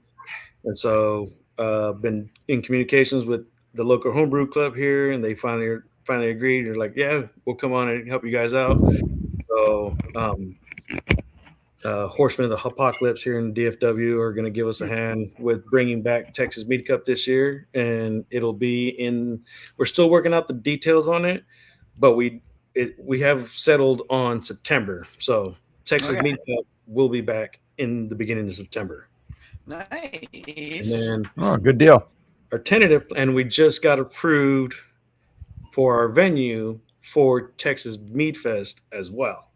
So Texas Mead Fest will be September 19th in the DFW area. We're not allowed to reveal our location yet because we're still working out the details, and the venue that we're working with is a significant help to us, and they're actually going to help promote Texas Mead Fest for us. Okay. So we're hoping that'll be cool. Yeah, we're hoping that this year's Mead Fest will probably be one of the largest Texas Mead Fest we've ever had. That's our goal. So we'll see. Come hang out September 19th. Check out the website. Stay tuned to the website, social medias, and we'll be able to, once we get the final and the finer details nailed out, then we'll be able to release the dates and the full details of it. So okay. But yeah, no, Texas Mead Cup September 19th, or not Texas Mead Cup, Texas Mead Fest September 19th, and Texas Mead Cup will either be the first or second weekend of September. You best get cracking with that, man. Run up for a festival or for a comp is like months. Oh yeah, no, we're luckily I've been talking with the homebrew club about it before I even decided to run for president. And they're like, yep, we'll give you a hand. At first, it was just like, oh, if the club won't do it, these guys, they're down for it. But I think as a whole, like everyone's on board now. And so, like I said, we've been talking about it for several months, and it's just everything. We're finally getting all the dates and details starting to line up. So for sure, it will be September for both Texas Mead Cup and Texas Mead Fest. Cool. Nice. So we're bringing back the ceramic goblets. That was one thing I was super excited to get when I won mine, and so I wanted to bring that back. I was like, "Heck yeah, let's do this!" I've seen pictures of those; they were nice. So, and then I still got to reach out to an apiary to see if they're on board. But I got talking with another meadery out of California, and they work. He mainly works for a brewery, but he runs his meadery out of their brewery as well. But he sent me some brewery or malt person, basically like the red overalls for the breweries. If you use a specific company for their malts and you win an award for it, then you get their coveted red overalls. So I'm trying to find I've already sent the email out, so hopefully I just got to wait back for the response. But basically, if you make a mead and meddle with it using their honey, trying to get them to be like, all right, yeah, we'll give you our like bee suit kind of deal or something. That's Something cool. like I said, I'm competitive by nature, and so like if you told me, hey, the only way you can win this is if you meddle and if you use this honey, I'd have been all over that. I'd have bought so much honey from that company. But it's cool, and it helps the apiary, it helps the bee community, and it helps the meat community. So yeah, it's all good. So, and cool swag. Right. So we'll see. Like I said, I just gotta wait hear back from them to see if they're on board. But my plan is to try to find somebody else that would be willing to do something like that. But yeah. Yeah. Well, that sounds cool. I like that idea. That's a really good idea. That's pretty cool. Did we do the slushy thing yet? I don't think we did. Nope. Okay. Oh. So Slushy. this is a Nathan question. How have things like summer slushy meads and festivals informed the menu at the Longhouse? Say that one more time. Sorry. How have things like summer slushy meads and festivals informed the menu at the Longhouse? The slushy meads. Like we do our pina colada. Like I said, we normally do that in the can, but during the summer we do it as a slushy. Ooh, that would be so good. Yeah. It is ridiculous. Like I said, during the summer for that one, I have to keep that one. Like we have a batch going right now, and halfway through summer we have to start another one. Just because I like that fresh pineapple. I found those pineapple ages, it can kind of get a little sideways on you sometimes. And so we usually like those ones. I usually try to keep the pineapple fresh. And so we'll do smaller batches of those. So we have one going now, and we have one that will go halfway through summer, and it'll hold us over. But yeah, the meat slushies, I wish we had power at Caltech. We did, or we could have. Well, obviously you charge more for that. Yeah. But we could have made stupid money that weekend. So, like, we plan a lot of our seasonals at the beginning of the year and try to keep up with it, but sometimes it doesn't always work out. So, like, we're a little behind on the slushy this year, but like our April Fool's joke were the slushies. Oh, people came into the meadery. Where's the slushy? Like, oh, it's an April Fool's. When we're joking. You better pull out that slushy machine. Yeah, that's right. You better fire that sucker up and make me a slushy. April Fools or not, you better pull that thing out. So. You betcha. Don't make jokes about slushies, man. That's just not okay. Yeah, no. Lesson learned, huh? Right? Yeah, people take that Don't thing do serious. that again. Yeah, next year come up with something else for your April Fools. Yeah. Man, I got yelled at when we ran out of it last year. We had this one lady. She drinks other stuff when she comes in, but if we have our pina colada mead, that is the only thing she will drink. and she came in the day we ran out, and the guy drinking the last of it was sitting at the bar still. I was like, "Hey, just so you know, we ran out." He drank it all. I got cussed out in Spanish, so it was great. You know, I was like, You know, "Oh your my customers goodness." like you win. Right? So, but yeah, no, it you know, stuff like that definitely dictates our menu change throughout the year. So Yeah. that's great. Yeah. Well, that's cool. Now I've got pina colada slushy mead on my brain, and I'm like Uh-huh. jonesing for it, man. Yeah. Yeah, it's 13%, and we actually it's pineapple. We ferment with pineapple and pineapple juice. You just got to be careful with the pH, and then we add more pineapple in the end, vanilla, lactose, sugar, and then we actually blend in. So there's no spices or anything in there. We actually blend in our traditional that we age in the Amburana barrels to give it the spice character. Oh Right. man. Okay. So no coconut in there? Oh, there is coconut. My bad. Okay. Toasted Okay. coconut. I was just like pina colada without coconut ain't a pina colada. Yeah, I forgot about that. Yeah, that's important. It was a thing. And it has to be toasted because regular coconut doesn't. Absolutely. Yeah, regular coconut just isn't. No, it's got to be toasted. That Yeah, is during the summer, those slushies, we have 2 slushy machines, and I'll bet they're going 24/7 or whenever you're open anyway. yeah, we disassemble them every day and put them back together. But it's from the time we have to show up earlier during the summer to get those started, so that way they're fully slushed out by the time we open.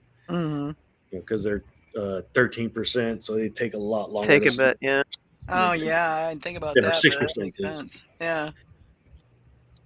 Had a and you might want to look at this. There was a gal that I was working with down in Kansas City on their marketing, and it was a winery. And she's like, you know what? To get this stuff in front of more people, get more people buying it. And she says, but you know, I mean, people, especially in the summertime, you know, they're wanting things to take with them, you know, so, you know, beach things and all that. And I said, well, that makes sense. You know, I live in a beach type community, so I understand that. And what we came up with was she had the mead packaged in those Mylar bags that you see at the grocery store. Yeah. They keep in the freezer. So pre-slushied wine. Pre-slushied wine. Nice. Yeah. And she did that. And so the next month when we got together, I was like, so she's like, holy crap, I can't keep it on the shelf. Perfect. Just nuts. You know, she's just like, people are going crazy for it. So I was like, what a great idea. Because you see those like you know, like the They sell mixers like that sometimes. They do, yeah. Well, in here, at least in Michigan, they sell liquor pretty much everywhere. You know, I mean, any store you go into has probably got liquor in it somewhere.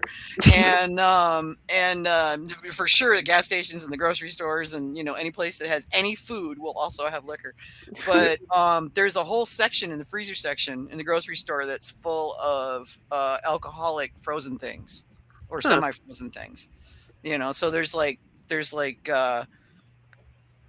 what do they call it? I can't even remember what they call them, but those long, narrow, frozen popsicle thingies. Freezies, yeah. They freezy sticks, but they've got pina colada in them, or they've got, you know, like, yeah, right? And I was just like, I walk past them every time I'm in the grocery store. I'm not buying those. I'm not buying those. I'm not buying those. Yeah. It's so tempting. But yeah, you might, you know, I mean, you got the slushy things. I don't know what it takes by way of, you know, by way of the alcohol sales thing to do that kind of thing, but it's worth a look. Shoot, you could put them in those freezy sticks or Mylar bags or whatever, and have your freezer right there, and people could come in and load up. You know. I mean, I could have swore I saw somebody in Canada that had, like, how they have the little milk bags, but they made them had mead, and then they had kind of a similar process. Yeah. There's a meadery here in the States that's selling their mead in bags. Yeah. Yeah. I can't remember who it is, but I remember them talking to them and going, wow, that's a great idea. You know? Yeah, because those you can just stick in. Don't have to worry about bottles breaking. Yeah. Yeah. But, you know, pre-slushied mead, you know. It would make opening easier. Yeah, it would. Or at least it'd add on to what you have, and people would be like, well, the slushie's empty. Yeah, but we got that whole cooler over there full of pre-slushied mead. You can have that.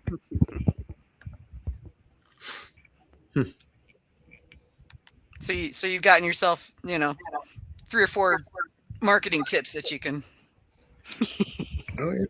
make use of if you want. Yeah. I love doing that stuff. It's a lot of fun helping people figure out, how they can get to the next level and expand and, all that stuff. Yeah.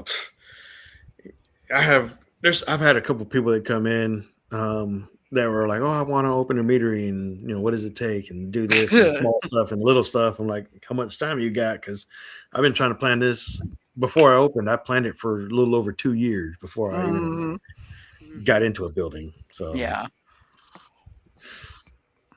there's a lot of upfront goes on before you ever get to that point. Yeah. And you never Probably plan enough. The business is as important as the ability to make good mead. Oh yeah. And like I always tell, like I said earlier, if you can make good mead, finding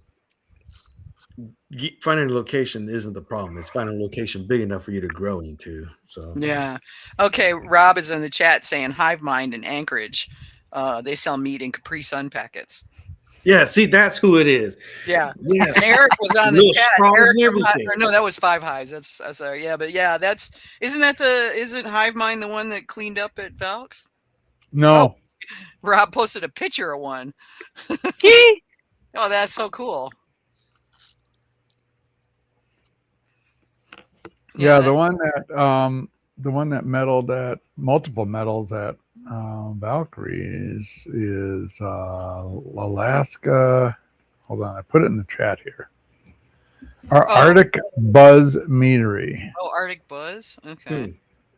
I've never heard of them before. No, neither. It's the first time they entered, to the best of my knowledge. They took like 3 medals, didn't they? Yeah, they did. So yeah, really cool to see. I love seeing these new places coming on strong. Yeah, coming out of the gate like that is pretty awesome. Right. I love seeing that. Yeah, it's just great. No, Rob says Barry brought it back for him from one of his work trips. So. Okay. I'll have to remember that because John's supposed to be going to Alaska, and I was so busy sniping at him because I wouldn't get to go with him. That It's kind of like the Mexican, IV bag thing. Yeah, well, that was so cool. That was such a fun idea. I'm so glad. What a gimmick! It worked. Yeah, it worked great. So let's get that stuff right into my veins.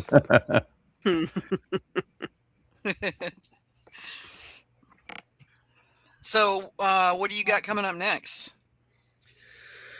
You talking about like flavor wise or just in general? Yes. I got a cruise coming up. Yeah, you do some traveling, don't you?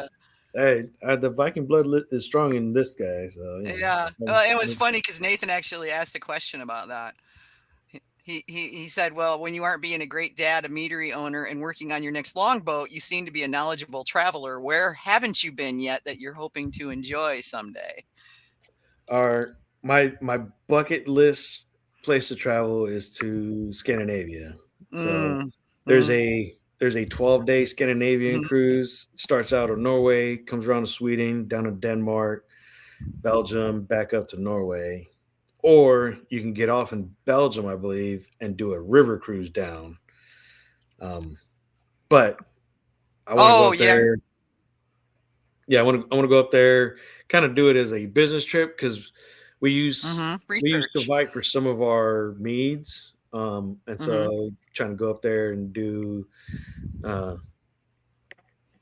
get with the actual locals kind of deal and see how they do it and see if I can acquire some from the region. Like I know like the Hornindal and Kvike and all that other stuff, yeah, it comes from the region, but to actually find somebody and that has a family passed on yeast strain, I'd love to use it because I want to build a house strain of Kvike for the meadery.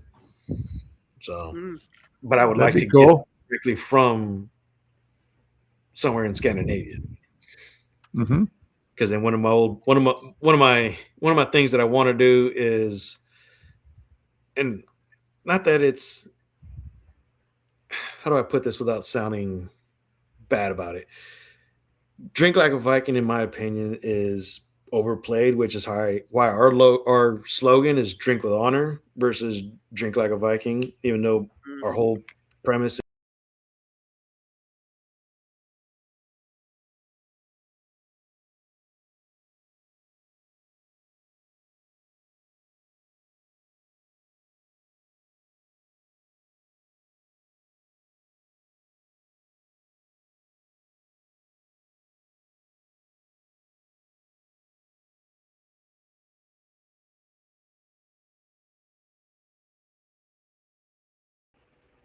out of either birch or ash, and that's what we're going to use to cultivate our house strain of Kvike. So, an open ferment in a barrel like the Vikings used to.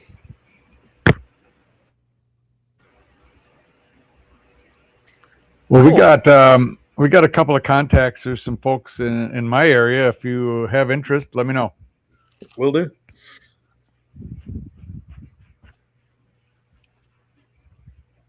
But yeah, no, that's one of our goals for this coming year is to get that project going. Cool. Okay. We had a minor internet outage there, so hopefully that all. I believe we covered all the other questions, didn't we?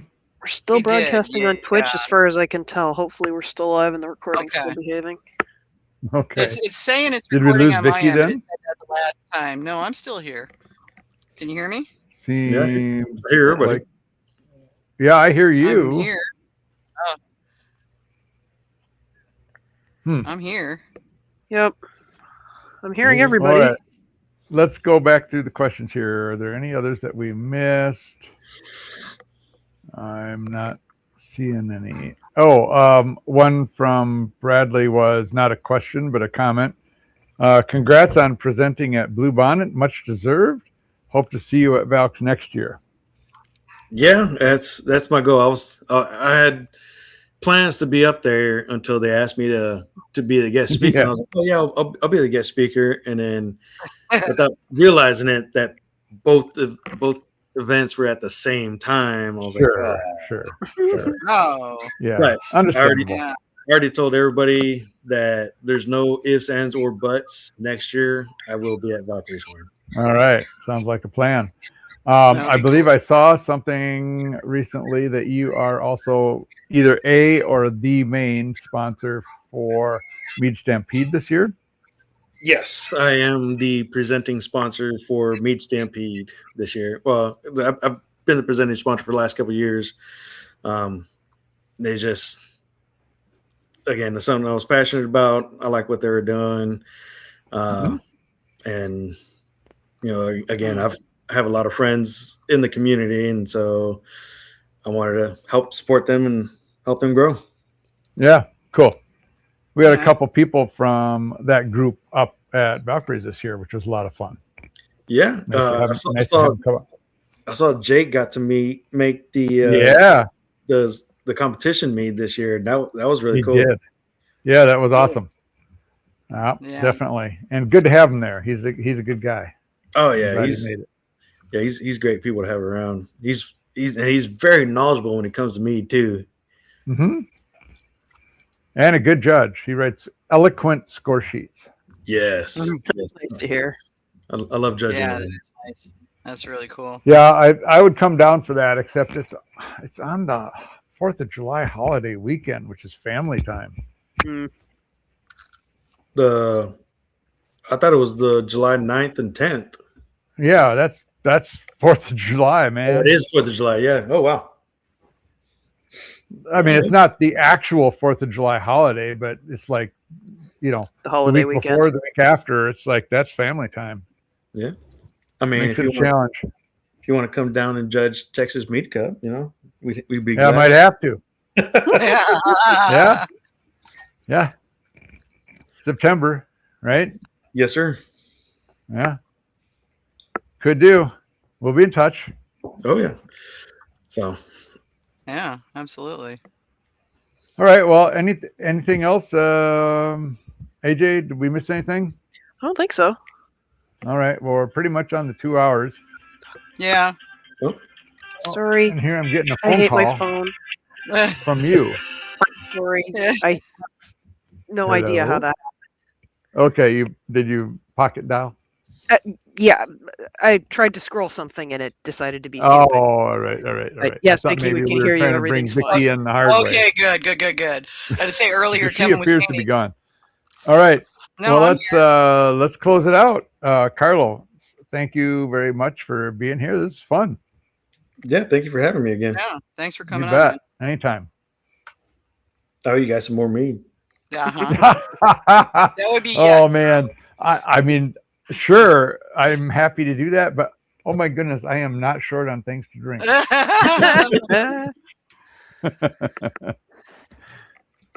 But yeah, go ahead, and I'll return the favor. Once I get that pina colada mead, I'll get you guys some. Oh God, yes. Yeah, sounds like a Oh, plan. save one for me too, please. Yeah. Hey, All right. Carlos. Good deal. Carlos? AJ, are you able to shut this thing down? No. Check. I think Vicky should be able to. Oh, well, I'm not hearing her, so I don't know. Oh, I am. Oh, you are? Yeah. Okay. You Yep. can hear me, AJ? Okay. I am. I definitely hear you, Vicky. Okay, great. I was beginning to think I was invisible. I don't know why Kevin can't hear me. Because things went wonky for a little while. We're absolutely Yeah. down I to would it. say I had a drop on the internet. Yeah. Yeah. And then it was trying to get you back, and I guess it Yeah. didn't reconnect properly with Kevin. Or But something. anyway, yes, software, friggin' Software grr. friggin' yeah, we've got to start doing the dance again before the show. Okay, so next episode we've got Blair Housley with Etowah Meadery in North Georgia, and he had sent me a bottle of pawpaw mead along with a bunch of pawpaws. So we're going to be talking pawpaws among other things. We get him on here, so that'll be really cool. But that's coming up on the 21st, I believe it is. Didn't copy that over apparently when I made the sheet. Upcoming events. We've got a ton of upcoming events. March 26th, Valhalla Meadery in Bozeman, Montana has a music jam night. March 27th. Why am I doing March? Mm-hmm. I don't know. I just realized that. It's like I copied everything over and apparently left that part on there. Okay. April 9th, Valhalla Meadery, Bozeman, Montana has an acoustic jam. April 10th, Blue Meadery and Cider in Ann Arbor, Michigan has Full Moon Candle Bar. Full Moon is a celebration night in Ann Arbor, and the Candle Bar is apparently a thing. April 10th, Bumbling Fools Mead, Minneapolis has karaoke meetup. April 10th, Manic Meadery, Crown Point, Indiana has Paint and Drink Spring Chickens. April 10th, Blue Mead and Cider. Oh, I already have the Candle Bar in there. Okay. April 11th, Mershon's Artisan Cider in Stoughton, Wisconsin is doing the Wisconsin Cider and Mead Festival. April 11th, Wild Blossom Meadery in Chicago has a 5K wine run. April 12th, Clear Skies Meadery in Rockville, Maryland has an acoustic jam. Also on the 12th, Dancing Skeleton Meadery in Sapulpa, Oklahoma has Portrait of Ritual painting birds of prey. They have the birds of prey people coming, and then you get to paint one that'll stand there for you, I guess. April 12th, Moondog Meadery in Durham, North Carolina has modern calligraphy for beginners. April 14th, Honey Tree Meadery in Nashville, Tennessee has Writers Night and open mic. April 15th, the Mead Hall in St. Charles, Missouri has an acoustic jam. April 15th, Wild Blossom Meadery and Winery in Chicago has Optimo Swing, a jazz night. April 16th, Dancing Skeleton Meadery in Sapulpa, Oklahoma has a fiber crafts evening. April 17th, Pitt's Meadery in Gurnee, Illinois has Magnine playing live music. April 18th, Mac Ice House in Berkeley Springs, West Virginia is holding the Uniquely West Virginia Wine and Mead Festival. April 18th, Starlight Mead in Pittsburgh, North Carolina has Mead Evil Day. April 18th, Hex Meadery in Kaukauna, Wisconsin has Lincoln Ink with Sealed with a Spark and Shelby Lynn doing tats. April 18th, Grimsby Hollow Meadery in Middleville, Michigan has Drink Me, Learn Things, Europe Under Siege, The Weapons That Won Kingdoms. April 19th, Crafted Artisan Meadery in Mogadore, Ohio has Make a Sand Art Terrarium. April 19th, in Medusalt Meadery in Lancaster, PA has a meadery dance. So like a Saturday night dance. That sounds like fun. April 25th, Moondog Meadery in Durham, North Carolina has modern calligraphy for beginners. April 25th, Manic Meadery in Crown Point, Indiana has It's Raining Cats and Dogs. Make your own round house sign for dogs welcome, cats welcome. April 26th, Applegard Meadery in Tukwila, Washington has a Spring Mead Fest with 8 local meaderies. April 26th, DeFrancesco Meadery in Wrightsville, Pennsylvania has an artist meetup. April 30th, McAlpine Meadery in Beach City, Ohio has a 30-mile bike ride. May 7th, Dancing Skeleton Meadery in Sapulpa, Oklahoma has trivia night. And June 6th, the Fur Meadery in Houston, Texas has Fire and Our Bones live music. So support your local meadery, and even if you don't have a local meadery, you can get mead from all over the country at shopmeads.com. And if you want to get your event on Got Mead Live, please let us know at gotmead@gotmead.com, and we'll be happy to put it on the show for you. In the meantime, we will see you in 2 weeks, and be excellent to one another. Good night, everybody. Drink with Night, all. honor. There you go.